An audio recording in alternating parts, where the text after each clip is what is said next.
And we are live. Welcome once again to the Push Power to Power Show. How is everybody doing today? Today, it's another blessed Friday. How did the week go so fast? Friday again. Man, this whole week being busy. I'm so excited about this weekend going to Austin, being a special speaker for another motivational seminar that they're doing over there. So I'm very proud of that. And all of these little things that when you push and you kind of trying to giving up. And I'm like, nah, that's not me. That's when you start seeing those little diamonds and start seeing things that, oh man, you thought that they were not going to happen. Man, guess what? It's all happening to me. And the Yeraldy Media thing is going to be Yeraldy Media Network LLC. A lot of little things is happening. I'm going to start pushing it in more with different projects that I'm already doing. And I'm just excited about it. But I'm excited today to have the founder of ClipScribe. And I own that software. I bought it last year and I never used it. And I said, man, I got to reach to him because now that I learned how to use it, I'm not fully extended, but I'm still learning. But ClipScribe, man, I'm telling you, it has so much power in it. Any social media, that you want to build, you can build it. LinkedIn, social media, subtitles. You can put man. He's gonna explain it to you because I'm already excited because I was using it the whole morning. So I'm so excited. But man, guys, hey, I hope you are ready. And before we even start, we're gonna hit my intro. So hey, let's get it. You already know. Share, replay. Watch the replay. Any comments, any feedback, you already know. I'll answer them, put you here in the screen, and we're ready. Let's hit the intro.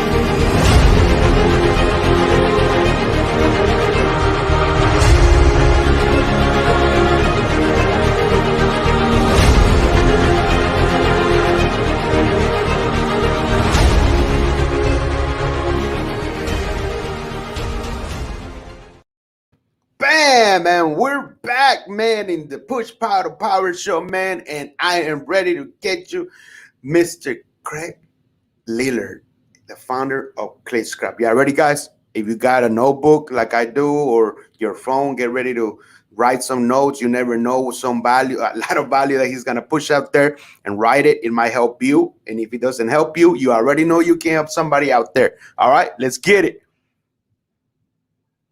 Woo! Hey, brother, man, I'm happy to have you here. And like I was saying, man, I was just in the whole day at ClipScribe. So was I. It's addicted now that you know that you can do so many things, man. It's just, and the things that you're gonna add is like just mind blowing, dude. It's like the hair club, but I'm not only the founder, I'm also a client, so I use it all the time myself. And that's good because you're the one to build it. You're the one that you're still using it. So that's how people believe, when you join something, like, do you have it? Are you selling it? And like, no. So why are you pushing it if you don't even have it? Yeah. Most of I started it just because I needed it, basically. It's kind of one of those perfect deals where I was sitting there trying to make subtitled videos for social media and was typing out these subtitles myself and just thought, gosh, there's got to be an easier way to do this. And I had looked for that easier way several times and thought, how is there not an app like this yet? And there just never was. So that was when I started, putting it together. And then the first day I tested it, just the subtitle part, just the automatic creation of subtitles. And I just basically exported this layer of subtitles and stuck it on my video in my editing software and pressed play, and it played back perfectly. And I thought, holy smokes, this is crazy. Like, it actually works. And then I just started, making it grow from there. So, but yeah, wow. I definitely started it out of my own need. I, like everybody else, I started it from my garage. With a small computer. Essentially, yes. Right. Yep. That's just amazing, though, because That's how you know when you're an entrepreneur. You're out there, you're like, man, why is nobody has built it? How about I just try to build it and see what happens? It's harder and harder these days because it seems like every idea has been thought of or executed upon. But there's still stuff out there for sure, and there's new stuff coming out and new technologies. So there's always new, opportunities coming. Oh yeah, but we'll get into a little bit more about ClipScribe. But right now, I just want you to introduce yourself, who you are, where you came from. Yep. Were you from this planet, or you came from Mars to Earth? Pluto. Yeah, my name's Craig Lillard. Obviously, I grew up in Florida. I was a native Floridian growing up. My dad was a pilot for Pan Am Airways. I don't know if you remember Pan Am back in the day, but Yeah. He flew 747s, and so got to fly a lot when I was a kid, and that was a lot of fun. And always into computers, had my first computer when I was 10 or whatever, and had to load my programs and video games by cassette tape. I don't even know if you knew that we used to do that, but you'd literally pop a cassette tape into your tape player and press play on it, and then type load into your computer, and it'd go, like it used to do on AOL. But yeah, always into computers, and eventually came out to Texas and went to Baylor University and majored in film and video, but didn't really have any plans of doing that. Actually, I was gonna go work with students in a church. Basically, that was kind of my goal, was to work with teenagers. And ironically, the whole video thing, even though I didn't really plan on using that video stuff in college at all, kind of came around. And that was, I've had 3 companies that I've started since 2001, and all of them have been video related. So I guess I found my niche. But I started my first business when I was working at this church, and on the side I started doing web development. And again, just always loved computers. So I started thinking, hey, maybe I can do this on the side, make a little extra money for my family. I was married at the time and starting to have some kids, and working at this church didn't have an enormous salary or anything. So I thought I could supplement it. And I met this guy who was doing the same thing. And he said, hey, I'm bartering websites for stuff. And he showed up one day. He had a Hummer. The first Hummers that came out were like these giant tanks, basically. And he shows up one day in a Hummer, and I'm thinking, where did you get this thing? It's just insane. And he said, I bartered for it. He said, I traded a 1-year lease on it with this Hummer dealership. And I told them I would do their website if they'd give me a 1-year lease on a Hummer. And I thought, man, that's insane, So he also did other stuff like this. Like he had an MG, one of those little MG cars, and he bartered to have it restored by this auto shop. He'd do their website. And so that really changed a lot for me because, like I said, I was doing these websites on the side, but I found this nonprofit that I had done a website for, and I thought, I need a video camera because my second child was about to be born and I didn't have a video camera. And I started thinking, how can I get a video camera? And then I started thinking, well, if I'm going to get one, how can I get like a really good one that I can use in my web design stuff? And so I just put this proposal together for this nonprofit and said, look, if you guys will buy me all this equipment, then I'll make 2 professional level videos for you. And if you don't like them, I'll refund you the money. And in my head, I'm thinking, I'm just going to keep making them until they like them, So they agreed. It was like $8,000 for all this. I know for me, it was insanity, right?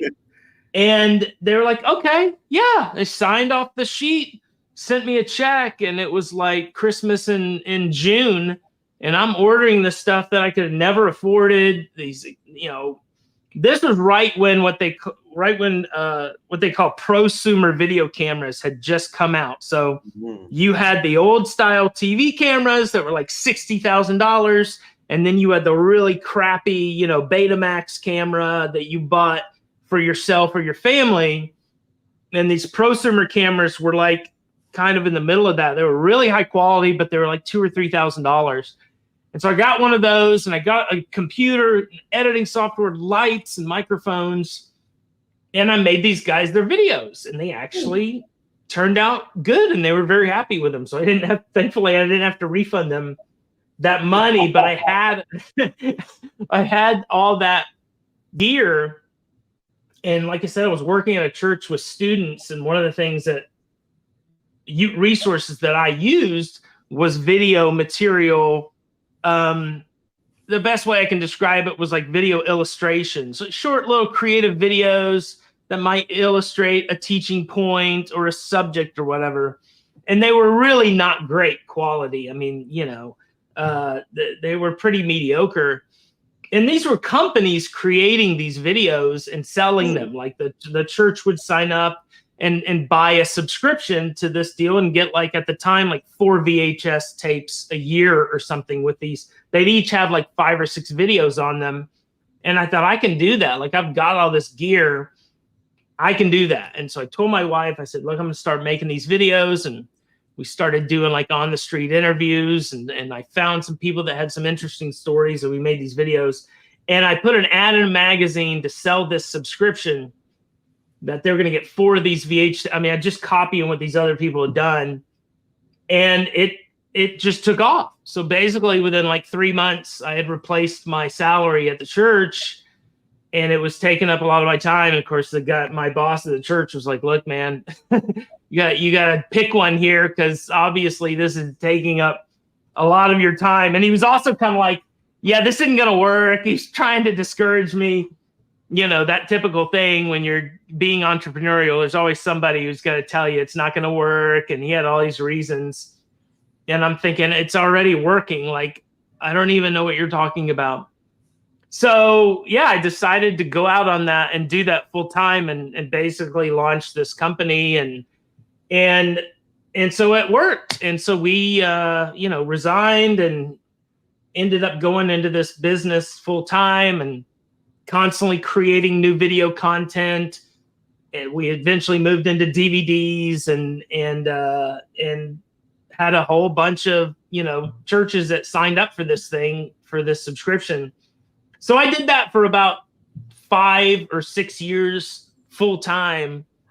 And at one point, it's a bit ironic when I had to pivot this thing, because I had to pivot it because there were other companies that were launching these websites where typical crowdfunding deal, like any person who made a little creative video that would be relevant in the same context could upload that video and sell it through a marketplace.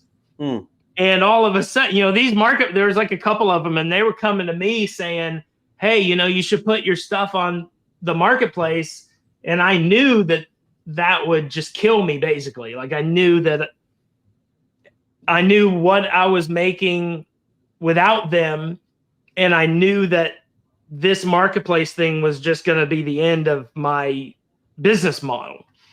And I just remember one afternoon sitting in my office and just I had my head in my hands, like, oh my gosh, like, this is the beginning of the end of this. And I either had to compete with these guys, or I had to figure something else out.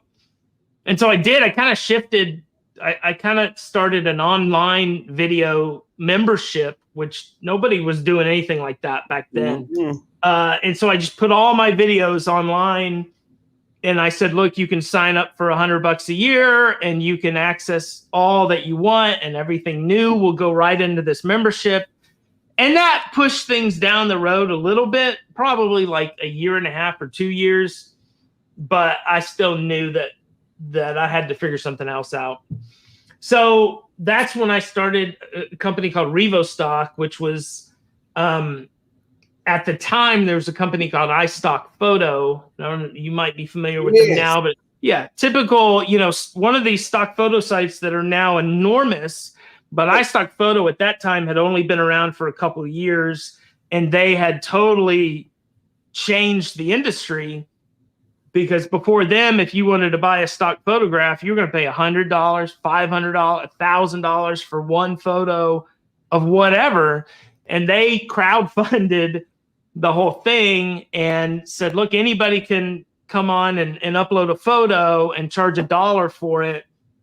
And that's how they grew so fast. And that's how they basically, ironically, they put all these other, photographers out of business. The one that were selling DVDs of photos, they kind of put them out of business. And that's kind of what I did, because I wanted to be the first company that sold stock video in the same way that iStock did photos. So that was my goal, and that's what RevoStock was all about. And so I launched RevoStock in 2006. And I did RevoStock for about 10 years. And that was a great company and a great ride.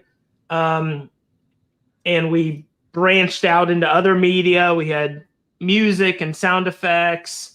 And I saw on your intro, it looked like you had used an After Effects template when you created your intro, and we basically started that market, the After Effects template market. I don't know if somebody did that for you or you did that yourself, but I paid somebody to do that. Yeah, I'm quite sure they used a template for After Effects, and so we started that market, and it went really well. But about 6 years into it, and if I'm going on too long, definitely interrupt me. About about 6 years into it, I was in bed with my wife on my laptop, and I got an email that said you're being sued for patent infringement, and if you and I'm an attorney, and if you need help, let me know. And so I'm looking at this email, just baffled by it, because I had no clue that I was being sued for anything. And I literally just Googled RevoStock lawsuit, and it came up. The first thing that came up was this lawsuit. We were being sued for patent infringement by what I learned is called a patent troll. And they are companies that all they do is they gather patents, they buy patents, usually really vague software patents that they can use to sue whoever they want to. And, they're expecting them to settle for whatever amount, because they're not expecting them to go to court with it, because it costs many millions of dollars to defend it. And so I was in trouble at that point. And, I bootstrapped my first company. I bootstrapped my second company. I did not have investors, never went that route. And so now I was facing Goliath, very much, with just some stones and a sling. And that started, like, I don't know, 7 or 8 just worst years of my life, basically. The first 2 years was just dealing with that lawsuit and watching my business take a turn downward and then go down, down, down, down. And then basically a miraculous event, this lawsuit got dismissed, which is a crazy story that I can't even tell now. But it did, huh? I'm like, that is nuts, man. Like, being the first time, knowing that something can happen by suing. Like, now everybody's trying to sue somebody. Like, try to see if that's the name for you, or nobody using that name. Yes. Yeah, like this thing, like I thought we would be sued for copyright infringement. I always thought that, because people were uploading videos to our site. And I thought somebody's going to upload a video they don't own, and then, some TV channel is going to use it, and then somebody's going to complain. And I always thought that was going to happen, which that never happened. I never dreamed this patent troll, patent thing would happen. So yeah, it was completely out of left field, and it was disastrous. It like I said, even though it was dismissed at that point, so much damage had been done. Yeah. That I spent 2 more years trying to bounce back from that, and we couldn't bounce back from it. And I just basically saw the handwriting on the wall and thought, this is not going to end well, and started to have to plan for the worst possible scenario. Putting our house up for sale. And really the timing of that worked like this. On October 20th, or on October 27th, 2015, we closed on our house. And October 20th, 7 days earlier, our website was shut down because we couldn't afford to pay the hosting bill anymore. And so one morning I just went out and typed in, revostock.com, and a blank, screen came up. And I went in and told my wife, I said, well, that's it. It's over. And she looked at me and she said, you look more at peace now than I've seen you in like the last 4 years. And I don't know what my face must have looked like, but it must have looked like because I'm thinking, man, I mean, but I get it. I mean, I understood because it was finally over.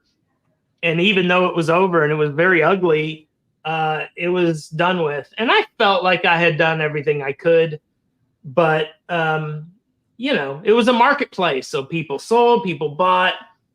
So it was not pretty, when that imploded. So 7 days later, sold our house, moved into an apartment, and had to completely start over from ground zero, which in my entrepreneurial mind, I thought would be much easier than it was. It was much harder, and just, was just scraping the bottom of the barrel for a bit there, and started doing marketing and local marketing for people, web development, stuff like that. And that kind of kept me going until I finally was able to start ClipScribe up. Man. So ClipScribe was mostly like when you started the whole software, did you have to invest a lot on it? No. Very little, actually. And that's largely just my background. I started with web development, but during those RevoStock years, I started to learn to really code. Yes. And I learned to code a lot around video because that's all we did. People uploaded videos. We had to encode the video, so I learned a lot about that. So really, I was like set up for this whole ClipScribe thing. I mean, I knew how to do it pretty much, right from there, which surprised me. I thought it would be much harder than it was, but it actually ended up going pretty smoothly. I know, man. I can see it. And the more you get into it, and the more you, like you say, you fixing it, and like Ken Wall selling you with this stuff, and now you're gonna add this stuff. That's good because that's what you do. You listen to your customers, your clients, and you're like, let me see what I can do. Since you already know coding and all that, I'm like, it's not hard for me. It's everything, man. Just listening to people, being available to people. For me, it's the number one thing. For me, it's the secret sauce for competing.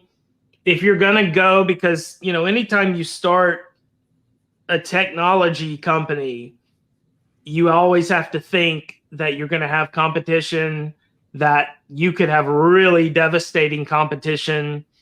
And so then your choice is either I go, the investment route and I compete at that level, which, so many people will tell you never do that. Don't do that. Don't do it. Don't do it. And there's a number of reasons not to do it, but there's a number of reasons to do it as well. And typically those that go that route, they grow at light speed. So I think the way to battle that is to do something that those companies can't do, which is be personal.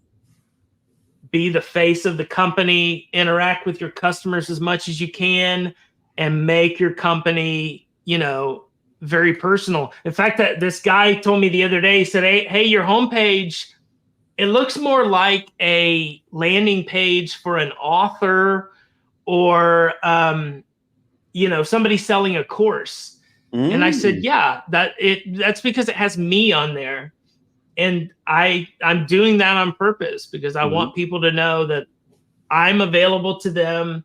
This isn't a faceless corporation where they're going to send an email and never get a response.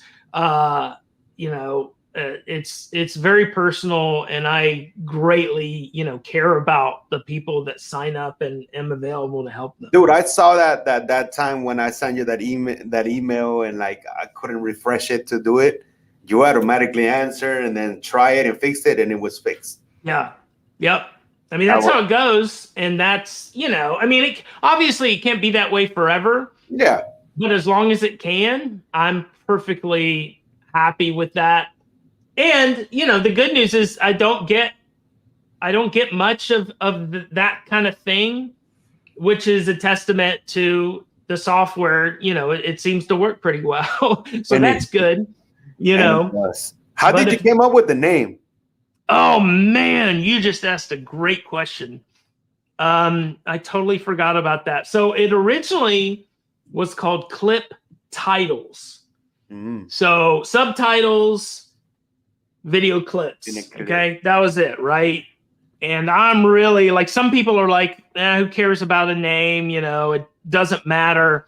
I'm not like that. Like, I gotta have a name that I'm comfortable with, and it's behind you. Exactly, So what happened was I started running Facebook ads, and Facebook shut me down, and they said that it was because my ad had adult content in it, or my landing page had adult content. And so I'm like, what the heck? Like, no, it doesn't. And the funny thing is that we were still, even up to the point that I started Clip Titles, we were still financially pretty strapped, and we had taken a bit of a risk to run even like some more Facebook ads. And it was the day that we started those set of ads up that they shut me down for this adult content. And I'm like, you gotta be kidding me. Like, we need these ads to work and to run. And so I went through this back and forth with Facebook for almost a week and a half. They would turn it back on and it would get shut down. They would turn it back on and it would get shut down. Eventually they blocked my whole business account.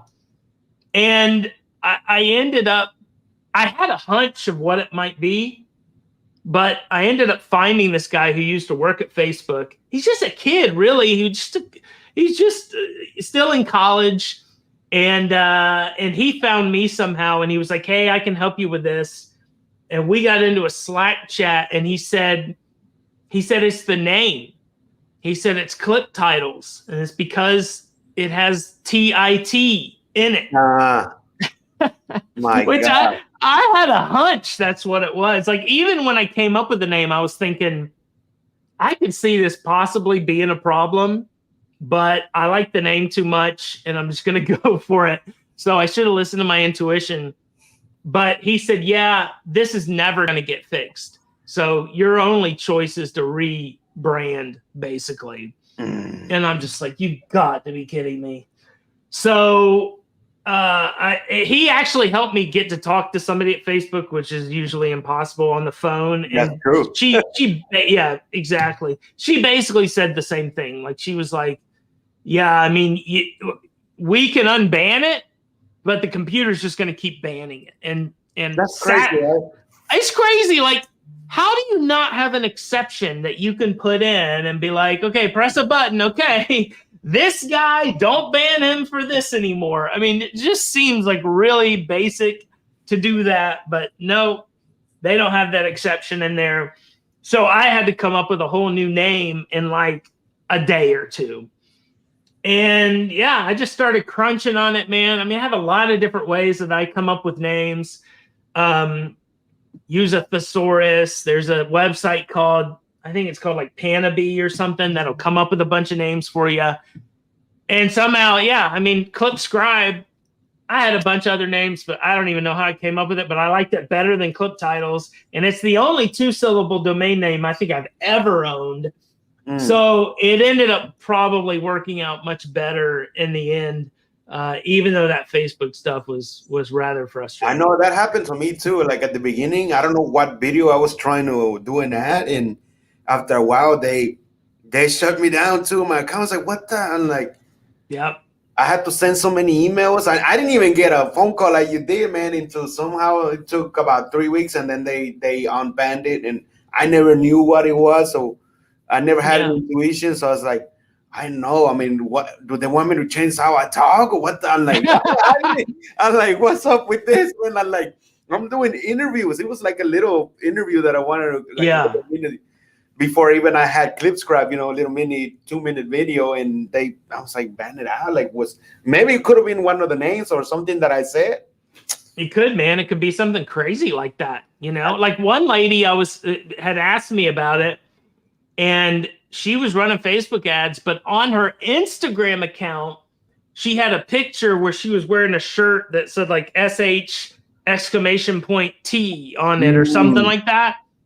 She wasn't even running Instagram ads, but because that Instagram account was LinkedIn, they did the same thing to her. And I was like, yeah, you got to get rid of that. Like, that ain't going to work. So it's crazy. I mean, that's something that they got to work. I mean, they know they can. I don't doubt. I don't think it's going to happen, but I do agree. Next time when I have Mark Zuckerberg here, I'll ask him. Ask him, dude. That's like saying when I get to heaven, I'm going to ask God something. Like, good luck with that. Right. And I get Mark, I ask him, okay? I'll be dead and gone by the time you have that conversation. That would be crazy. Yeah, he's not even, untouchable. I mean, I think I'll probably get more of like an Elon Musk, even though he's out there, but he's more of he talks to everybody. Yeah. Gotta love Elon. Yep. He's a cool guy. I like Elon. Yeah, man. Even Joe Rogan, I like him too. Even though a lot of people don't like him, but I like Joe Rogan. I love Joe Rogan too. I wish like this weekend that I'm gonna be over there in Austin. Somehow, some way, the universe is top in in a little bar where I'm at right there. Right. There's Joe Rogan right beside you. Picture, man. Hey, I'm a podcast just like you, and then we make something happen. Man, that would be just amazing. I would be like, oh man, it could happen, dude. You never know. You never know. People never underestimate the knowledge and your power and the manifestation, because it can happen. Man, we used to drive through Little Rock a lot. My wife and I had a friend from high school that lived there, and I always thought, what if we were in a restaurant and my friend from high school was there too? Wouldn't that be funny? Like, every time we go through this area that was kind of near where she lived, and one day we're sitting in the restaurant and I hear Craig Lillard, and I look and she's literally right here, like 3 feet away from me, sitting there with her family. So it can happen, I guess. Maybe Joe Rogan will be there. And it has been happening right now, like doing these things for the young and the youngpreneurs and the kidpreneurs that I'm doing right now in the project.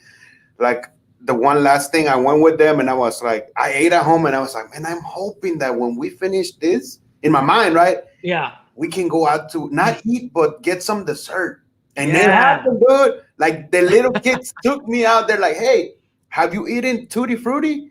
And I was like, I never had that before. I'm like, what is that? Yogurt.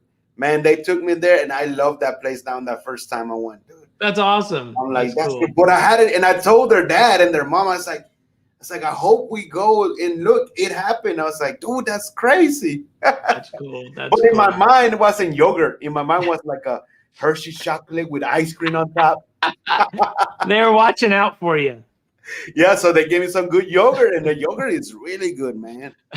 Now I have a close one here in Houston, so I'm like, I'm going to go stop by again. And those are good. I hear you. Oh, yeah. But, man, this is the story itself, from the beginning all the way to, coming in there. And like, I hope everybody that is listening is like, it's a struggle. It's like you said, you started, you thought it was gonna be easy to just run it again. It's not. It's like scratch, and you gotta scratch and scratch again. It's like it's tough, but when you know you've been doing it for years, you know it's like there's always a way out. But it's just that push in There it. is, and I think I mean, I've learned so much through this.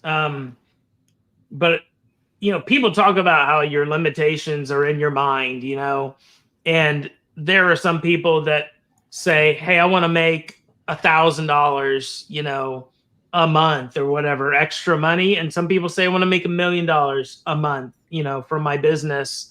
Um, you are capable of so much more than you realize, and I've seen that every business I've started, like if I started the first one and let's say, I made $30,000 a year, which was amazing for me because it replaced my job. And in Mhm. my second business, let's just say I was able to make $200,000 a year or something like that.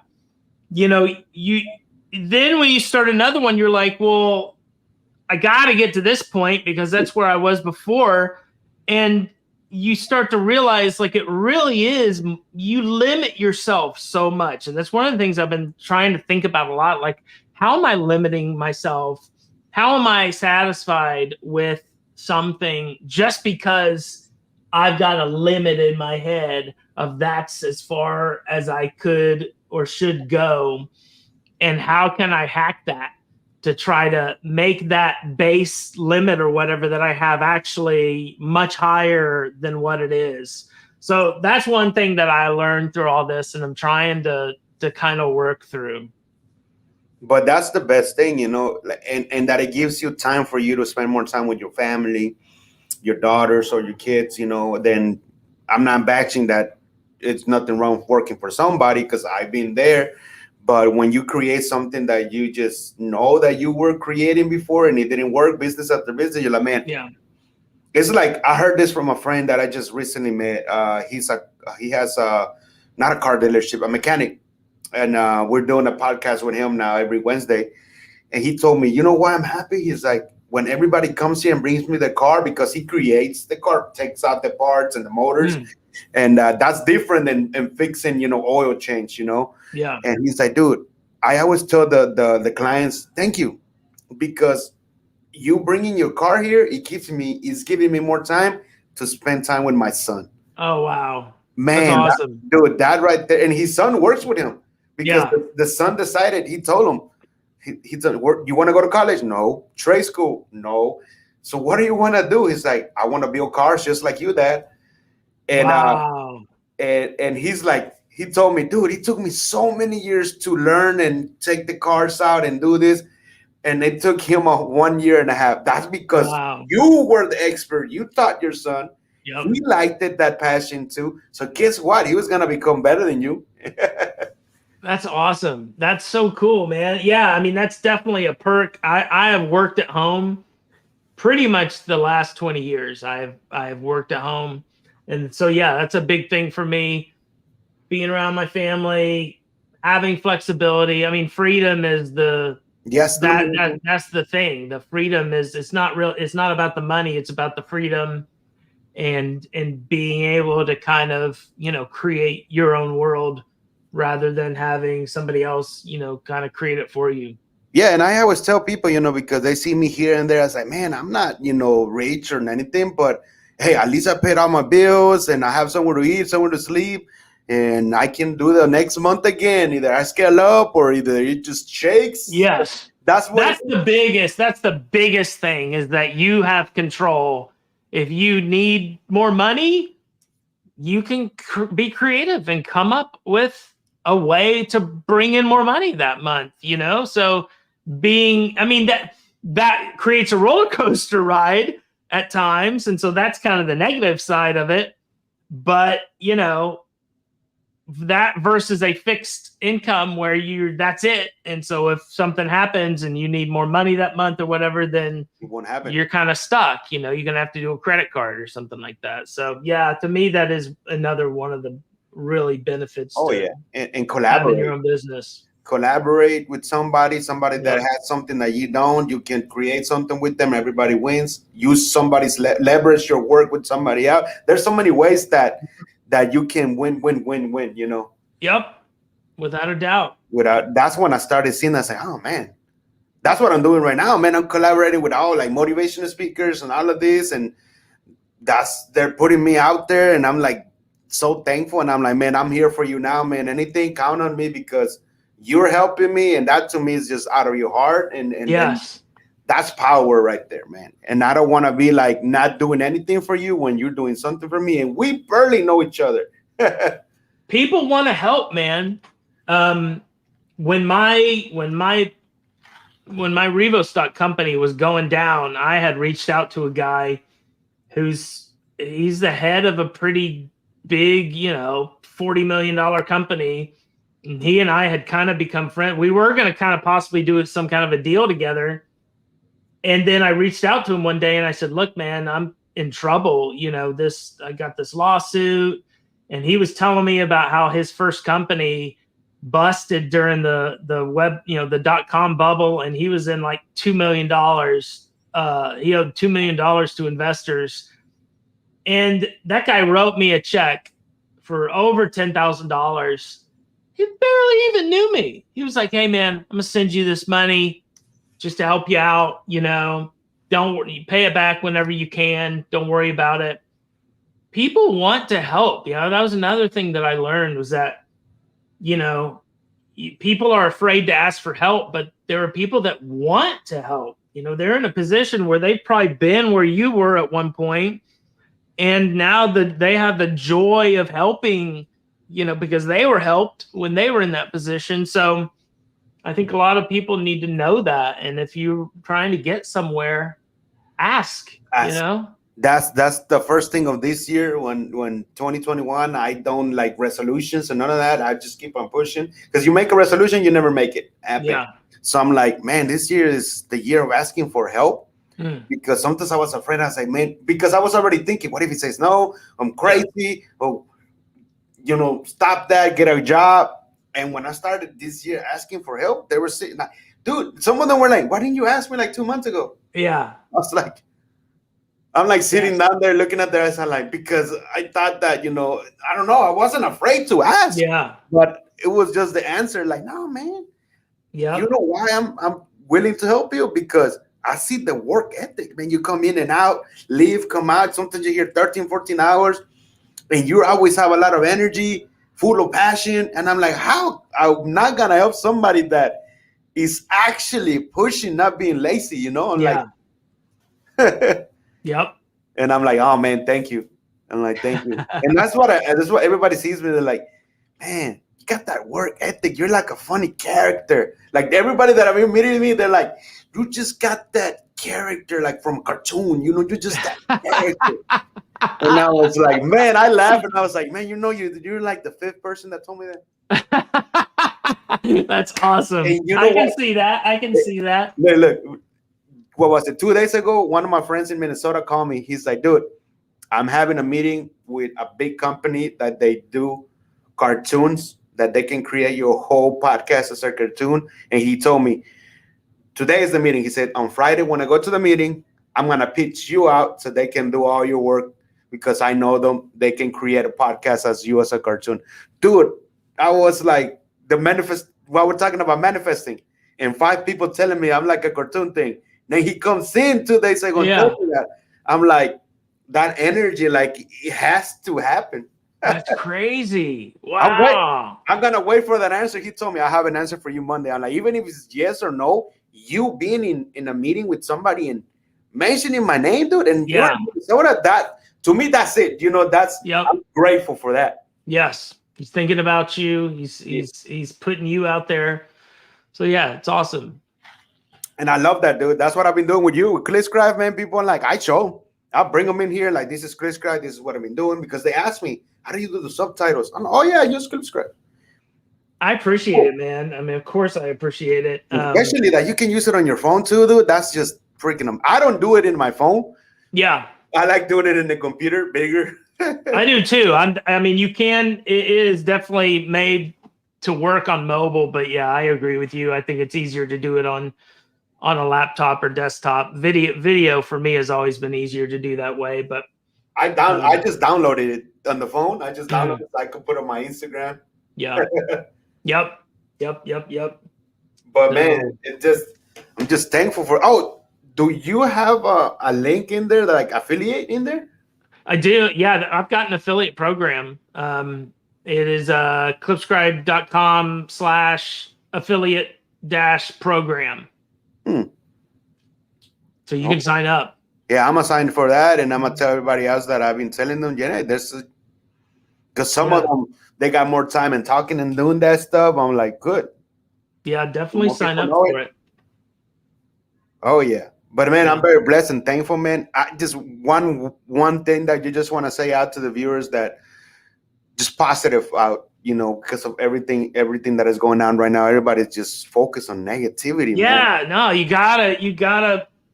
gotta focus on positivity. You gotta stay positive. You will. You go crazy if you don't. I mean, from somebody that's been at the very bottom and felt like it, just clawing your way out. There's always a way out of whatever you might be facing, whether you're, at the bottom, rock bottom, or you're trying to claw your way up. So yeah, find positive people to be around. There we go. But it's all just a mindset. You've got to shift your thinking to stay on that positive track, but it's worth $1 million. Oh yeah. It's just like that cartoon. I forgot the name of it. Oh, Sing. I think Sing. Yeah, I know what you're talking about. When he says when you're all the way on the bottom, what are we gonna do? Woo, we're gonna go all the way up. When he has in that moment. And I always see the cartoons, any movie, like I pay attention to like the little details, like, hey, I mean, he's right. There's nowhere more to go down than to get back up. That's right.